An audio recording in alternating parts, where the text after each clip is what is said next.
রূপান্বিতা রায়ের লেখা গল্প ডেলিভারি বয়। 7 মাস 18 দিন হলো এই খাবার ডেলিভারি দেবার অ্যাপে জয়েন করেছে বাবলু। কিছু করার ছিল না। বাবা একটা অফিসে হাউসকিপিংয়ের কাজ করতেন। এমনি কাজটা বেশ ভালো ছিল। অফিসের লোকজনও ভালো ছিল। শনি রবি দুদিন অফিস ছুটি থাকতো। কিন্তু হঠাৎ করেই বছরখানেক আগে কোম্পানির বড় সাহেবরা সিদ্ধান্ত নিয়েছিলেন অফিস বন্ধ করে দেওয়া হবে। সবাই বাড়ি থেকেই কাজ করবে, যাতে এই এত বড় অফিসের ভাড়ার টাকাটা আর না লাগে। অফিসের সবাই খুশিও হয়েছিল, কিন্তু বাবলুর বাবার কাজটা চলে গেছিল। তারপর অনেক কাজের চেষ্টা করেছে। একটা কাজ দেবার এজেন্সিতেও নাম লিখিয়েছিল বাবা, কিন্তু সব জায়গাতেই আপনি তো প্রায় 60, কাজ করতে পারবেন শুনতে হয়েছে। তখনই এই ডেলিভারি অ্যাপে জয়েন করেছিল বাবলু। ভেবেছিল নাইট কলেজে পড়ে পড়াশোনাটা শেষ করে নেবে, কিন্তু এখন আর সময় হয় না। বেশিরভাগ অর্ডার একটু রাতের দিকেই আসে, আর যতগুলো অর্ডার ডেলিভারি করতে পারবে তত বেশি টাকা পাওয়া যাবে। তাই পড়াশোনাটা আপাতত বন্ধই আছে বাবলুর, যদিও ওর ইচ্ছে ওপেন ইউনিভার্সিটিতে খোঁজ নিয়ে পড়াশোনা আবার শুরু করার। বাবার ভালো লাগবে। বাবলু জানে ওর বাবার খুব ইচ্ছে ছিল ও কোনো অফিসে চাকরি করবে। তোমার মতো চাকরি করব বাবা, ছোটবেলায় একবার জিজ্ঞেস করেছিল বাবলু। কেন জানি না বাবা খুব রেগে গেছিলেন শুনে, চিৎকার করে মারতে গেছিলেন। পরে অবশ্য বুঝিয়ে বলেছিলেন, আমার মতো না বাবা, অনেক ভালো কাজ করবে, বড় অফিসার হবে, আমার মতো লোকেরা তোমাকে চা জল দেবে। কথা বাড়ায়নি বাবলু, তবে অত ছোটবেলাতেই বুঝেছিল বাবার জন্য অনেক কিছু করতে হবে, এমন কিছু যাতে বাবা খুশি হয়। পড়াশোনায় সেরকম একটা ভালো ছিল না বাবলু। এক পড়া বারবার করে পড়তে হতো, না হলে মাথায় ঢুকতো না। তাও মোটামুটি ভালোই রেজাল্ট হতো। স্যারেরা বলতেন, তোর কিন্তু বুদ্ধি আছে, তলিয়ে ভাবতে পারিস। তবে অতিমারির বছরে বাবার অনেক পুরনো অফিসের চাকরিটা চলে গেল। তখনও ক্লাস 8। বছর ঘুরবে ঘুরবে করছে, তখন বাবাই নতুন অফিসে চাকরি পেয়েছিল। কিন্তু সেটাও উঠে যাবার পর হয়ে গেল মুশকিল। যাই হোক, বাবার মতের বাইরে গিয়েই এই ডেলিভারি বয়ের কাজটা নিয়েছে ও। ভাগ্যিস সাইকেলটা ছিল, নইলে অবশ্য এই কাজটা করতে পারতো না। আজ আবার বৃষ্টি শুরু হয়েছে সকাল থেকে। খবরে বলেছে কি না কি একটা মারাত্মক ঝড় আসছে, আমফানের মতোই প্রায়। তাই সবাইকে সতর্ক থাকতে বলেছে আবহাওয়া দপ্তর থেকে। হয়তো সেজন্যই আজ অর্ডার আসছে বেশি। কেউ বাড়ি থেকে বেরোতে চায় না, এদিকে সবার জিনিসও চাই। ও যে ডেলিভারি অ্যাপের হয়ে কাজ করে, তারা খাবার ছাড়াও বিভিন্ন নিত্য প্রয়োজনীয় জিনিস, এমনকি মদও বাড়িতে ডেলিভারি করে। অন্যদিন এই সময় 2টো বা বড়জোর 3টে ডেলিভারি হয়। আজ দুপুর না গড়াতে 5টা অর্ডারে ডেলিভারি দিতে হলো। হোক হোক, আরও কয়েকটা হোক। যত ডেলিভারি তত বেশি পয়সা। লেকটাউনের একটা বাড়িতে ডেলিভারি দিতে হবে এখন। জনপ্রিয় বিরিয়ানির দোকান থেকে মিলিয়ে অর্ডারটা নিয়ে নিল বাবলু। হ্যাঁ, এই তো, একটা মাটন বিরিয়ানি, একটা চিকেন চাপ আর একটা ফিরনি। এই যা, ভুল হয়ে যাচ্ছিল, এর সাথে একটা কোল্ড ড্রিঙ্ক আছে তো অফারে। না নিয়ে গেলে আবার এসে নিয়ে যেতে হতো। বৃষ্টির মধ্যে সাইকেল চালিয়ে অর্ডারটা দিতে চলে গেল বাবলু। আজ আবার ক্রিকেট ম্যাচ আছে সন্ধ্যেবেলা। ইস, যদি এই ঝড়টা আসার ব্যাপার না থাকতো, অনেক বেশি অর্ডার আসতো আজও। আগে হলে বাবলু নিজেই পাড়ার ক্লাবে চলে যেত খেলা দেখতে। সবাই মিলে মজা করতে করতে খেলা দেখা তো মজাই আলাদা। তবে এখন আর ইচ্ছেই করে না। খালি মনে হয় বাবা কেমন শূন্য দৃষ্টি মেলে দেখেন ওকে রোজ। একদিন তো দুঃখ করে বলেই দিয়েছিলেন, কোথায় আমি কাজ করব, তুই পড়াশুনো করবি, আমার জন্য তোর জীবনটা শেষ হয়ে গেল। বাবাকে আর কথা বাড়াতে দেয়নি বাবলু। বলে উঠেছিল, তুমি চিন্তা করো না বাবা, আমি খুব ভালো কাজ করব। আর কি কাজ করবি, দীর্ঘশ্বাস ফেলে বলেছিলেন বাবা। আরে দেখো না তুমি, এমন কাজ করব যে পেপারে নাম উঠে যাবে গো, একগাল হেসে বলেছিল বাবলু। ছোটবেলায় খুব ইচ্ছে ছিল ওর মাধ্যমিকে ফার্স্ট হবার, যাতে পেপারে নাম ওঠে। সেই থেকেই মাথায় রয়েই গেছে। বাবাও হেসে ফেলেছিলেন। সেদিনের মতো বাবার বুকের হাহাকারটা মুখে আসেনি আর। উফ, এই রাস্তাটা এমন, কিছুতেই বাড়িটি খুঁজে পাওয়া যায় না। 12-র 1 নাম্বার বাড়ির পরের বাড়ি হলো 18। মাঝখানে 6টা বাড়ি কি মামার বাড়ি চলে গেল? বাড়িরও মামার বাড়ি? নিজের কথাতেই নিজেই হাসি পেয়ে যায় বাবলুর। না, কিছুতেই খুঁজে পাওয়া যাচ্ছে না বাড়িটাকে। বাধ্য হয়ে ফোন করে অর্ডার যিনি দিয়েছিলেন তার নাম্বারে। ইংরেজি গান বাজছে কলার টিউনে। ফোনটা পুরো রিং হয়ে কেটে গেল। রাস্তাতেও কেউ নেই যাকে জিজ্ঞেস করতে পারে ঠিকানাটা। ম্যাপেও বোঝা যাচ্ছে না, কাছাকাছি হবে খুব, কিন্তু আবার ফোন করে বাবলু। আবার সেই ইংরেজি গান। হ্যালো। বেশ কিছুক্ষণ পর ফোন ধরল কাস্টমার। এই হ্যালো এমন একটা শব্দ যেটা অনেক কিছু বুঝিয়ে দেয়। কত রকম মানুষ যে আছে তাদের হ্যালো শুনেই বোঝা যায়। কেউ খুব মিষ্টি করে বলেন হ্যালো, শুনেই বাবলুর মনে হয় গাবলু গুবলু মিষ্টি মানুষ, যেন গেলেই অর্ডারটা নিয়ে একমুখ হেসে বলবেন থ্যাংক ইউ। আবার কেউ ফোন ধরেই হ্যালো বলেন না, বলেন হ্যাঁ। শুনেই বাবলু মনে হয় যেন গুটকা মুখে নিয়ে কথা বলছে কেউ। খুব রাগী মানুষ। বেশিরভাগ ক্ষেত্রেই ওই অনুমানটা মিলে যায়। যেমন একবার নাগের বাজারে একটা দিদি খুব মিষ্টি গলায় হ্যালো বলেছিলেন, আর ডেলিভারি দেবার পরে জোর করে হাতে ধরিয়ে দিয়েছিলেন একটা ছোট্ট জুসের প্যাকেট। এত রোদে এসেছো, খেয়ে নিও ভাই বলে। কিন্তু এই হ্যালোটা অন্যরকম, একদম রুক্ষ একটা শব্দ, একটু হাঁপধরা গলা। স্যার, একটা খাবারের ডেলিভারি দেবার ছিল। তো দিন। স্যার, অ্যাড্রেসটা একটু বলবেন? মানে? স্যার, আসলে খুঁজে পাচ্ছি না। আমি তো অর্ডার দেবার সময় অ্যাপে লিখেছিলাম আমাকে যাতে ফোন না করা হয়। খুব রাগী গলায় কথা বলছেন উনি। স্যার, আসলে খুঁজে পাচ্ছি না ঠিক। আমি 12-র 1 বাড়িটার কাছে। কথা শেষ করার আগেই শুনতে পাই আহ করে একটা আওয়াজ। নারী কণ্ঠ। খুঁজে নে শালা, খুঁজে পাচ্ছি না আবার কি বলে ফোনটা কেটে দিল কাস্টমার। স্তব্ধ হয়ে গেল বাবলু। অনেকে ফোন করে বাড়ির ঠিকানা চাইলে বিরক্ত হন দেখেছে ও, কিন্তু এভাবে কেউ কখনো গালাগালি করেনি। চোখে জল এলো বাবলুর।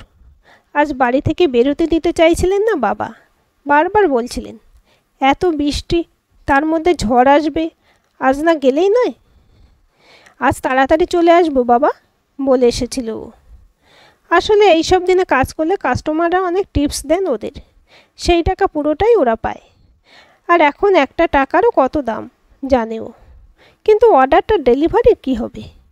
ডেলিভারি না হলে পুরো টাকাটাই ওদের পকেট থেকে কেটে নেবে কোম্পানি। এতগুলো টাকা শুধু শুধু জলে দেবে ও। আবার ফোন করে ওই নাম্বারে বাবলু। অনেক সময় তো লোকে মুখ ফসকেও গালি দিয়ে দেয়, হয়তো এই কাস্টমার নিজেই এরকম একজন মানুষ। উফ, জ্বালিয়ে খেলো বা। ফোন ধরেই বলে উঠল কাস্টমারটা।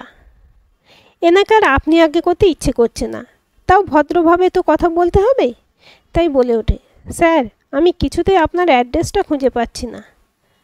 আহ শালি কুত্তি, তোর এত বড় সাহস, আমাকে কামড়ে দিলি? আহ!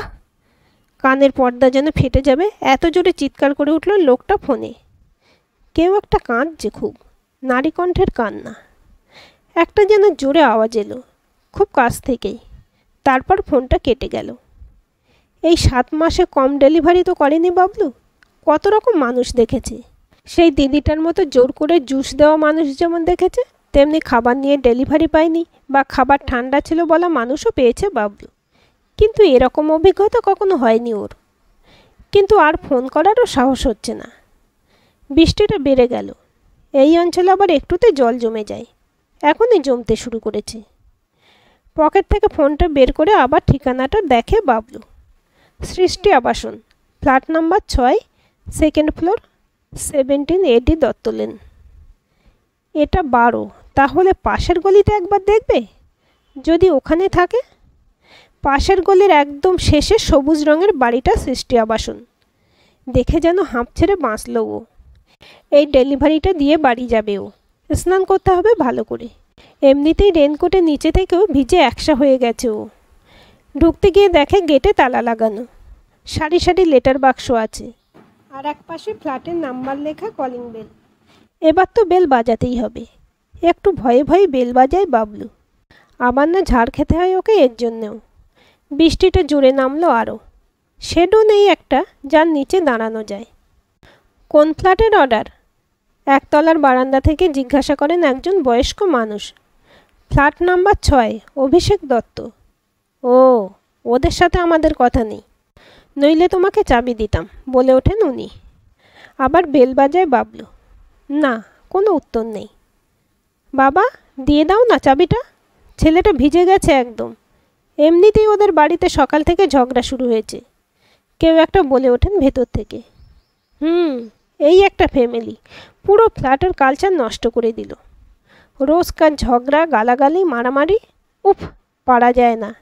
এই নাও চাবিটা, খোলো, আমি গেটে দাঁড়াচ্ছি, ঢুকে দিয়ে দিও, বললেন বৃদ্ধ। মাথা নেড়ে ঢোকে বাবলু। ওনার হাতে চাবিটা দিয়ে বলে, থ্যাংক ইউ কাকু। তারপর ওপরে ওঠে। বাবা, কোনো ক্রমে এই অর্ডারটা দিলে শান্তি। বেশ সাজানো গোছানো ফ্ল্যাটের দরজা, কোলাপসেবল গেট আটকানো, দুপাশে দুটো গাছ, কাঠের দরজায় চকচকে পিতলের মতো অক্ষরে লেখা অভিষেক দত্ত, শর্মিলা দত্ত। ঘর থেকে ভেসে আসছে তারস্বরে টিভির আওয়াজ, এতটাই জোরে যে বাইরে থেকে শোনা যাচ্ছে সেই আওয়াজ। আবার তো কলিং বেল বাজাতেই হবে। ভয়ে ভয়ে বেল টেপেও। তবে এবার ওকে অবাক করে দিয়ে বেল বাজানোর সঙ্গে সঙ্গেই দরজাটা খুলে গেল। আর দরজা খোলার সঙ্গে সঙ্গে নাকে এসে লাগে ধূপের গন্ধ। বছর 45-এর একজন সামনে, ট্রাক প্যান্ট পরা, খালি গা, বুকে লোম ভর্তি, দেখে মনে হয় খুব রাগী। স্যার, অর্ডারটা। হ্যাঁ ভাই, দিন, একগাল হেসে বলে লোকটা। অবাক হয়ে যায় বাবলু। শালা থেকে ভাই? থ্যাংক ইউ স্যার, সেখানে বুলি আউড়ে বলে ও। ওকে, ওয়েলকাম, বলেই তাড়াতাড়ি দরজাটা বন্ধ করে দেয় উনি। একেবারে বাবলুর মুখের উপর। শালা, তুই শালা, ছোট লোক একটা, অভদ্র, বাঁদর। নিজের মনে লোকটাকে গালি দিতে দিতে দুধাপ সিঁড়ি দিয়ে নামে বাবলু। তারপরেই দাঁড়িয়ে যায়। কিছু একটা ভুল হচ্ছে ওর, কিছু একটা নজর এড়িয়ে গেছে ওর। কি হতে পারে? লোকটার পাল্টে যাওয়া ব্যবহার? এক মুহূর্তের জন্য হলেও না, অন্য কিছু। ট্রাক প্যান্টটা ভিজে ছিল না, আর গায়ে জামা ছিল না। গরমে অনেকে গায়ে জামা না পরেও থাকেন বাড়িতে, কিন্তু কলিং বেল বেজেছে মানে বাইরের কেউ এসেছে। কেউ এভাবে দরজা খোলে নাকি? অবশ্য লোকটার যা ব্যবহার, ওকে তো মানুষই ভাবেনি। নিচে নেমে আসে বাবলু। তারপর ওই বয়স্ক মানুষের ফ্ল্যাটে বেল বাজায়।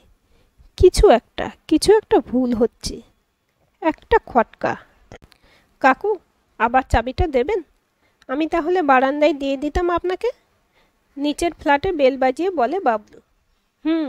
বলে ঘুরে দাঁড়ান উনি। তারপর বলে ওঠেন, ওই অসভ্য ছেলেটাকে বলনি তো আমি চাবি দিয়েছিলাম? না না, যা অসভ্য ছেলে, হয়তো এই নিয়ে আমাদের সাথে ঝামেলা লাগিয়ে দিল। উনি খুব রাগী, তাই না? আমাকেও ফোনে গালাগাল দিয়েছিলেন, আমি ঠিকানা জিজ্ঞাসা করেছিলাম বলে। একদম বাজে ছেলে। বাড়িতে যতক্ষণ থাকে ঝামেলা, অশান্তি। 2 মাস হলো ফ্ল্যাটটা কিনেছে, মাথা খারাপ করে দিচ্ছে আমাদের। গজগজ করতে করতে চাবি এনে দিলেন ওকে উনি। তালাটা খুলতে খুলতে কিছু একটা মনে হলো বাবলুর। বারান্দায় ওই ভদ্রলোক আছেন চাবিটা নেবার জন্য। কাকু, কিছু মনে করবেন না, উনি কি ওনার স্ত্রীকে মারধর করেন? মনে তো হয়, প্রায় কান্নাকাটি শুনতে পাই। আপনারা কিছু বলেননি? এখানে আসার হপ্তা ঘুরতে না ঘুরতেই শুরু হয়েছে। আমি বলতে গেছিলাম, অপমান করে তাড়িয়ে দিয়েছে। ওনার বাড়িতে শুধু ওনার ওয়াইফই থাকেন, আর কেউ থাকেন না? না, আর তো কাউকে দেখিনি কখনো। আচ্ছা কাকু, চাবিটা।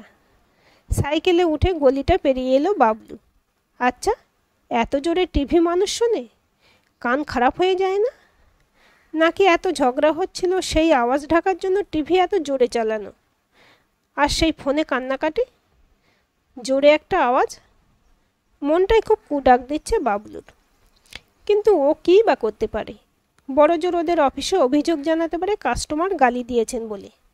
ফোন তো সব রেকর্ড হয়। যদিও আগে কখনো এসব করেনিও, তাই জানে না আদৌ কাজ হবে কি না এতে। ফোনের কথা ভাবতেই আর একটা কথা মাথায় এলো। ওর বাবাই না বলেন, অন্যায় যে করে আর অন্যায় যে সহে তব ঘৃণা যেন তারে তৃণ সমদহে। তাই ফোনটা আর একবার পকেট থেকে বের করে বাবলু। পুলিশের নাম্বার 100 ডায়াল করে বলে ওঠে, স্যার আমি বাবলু, একটা অ্যাপ থেকে খাবার ডেলিভারি দিতে গিয়ে একজন কাস্টমারকে ফোন করি। স্যার ফোনে খুব চিৎকার শুনি, মারধরের আওয়াজ শুনি। ওই ফ্ল্যাটের নিচে একজন কাকু বলেছেন উনি নাকি রোজ ওনার ওয়াইফকে মারধর করেন। আমি জানি না কি হয়েছে, কিন্তু আমার খুব ভয় লাগছে স্যার, মনে হচ্ছে কিছু একটা ভুল হয়েছে। Hello hello sir.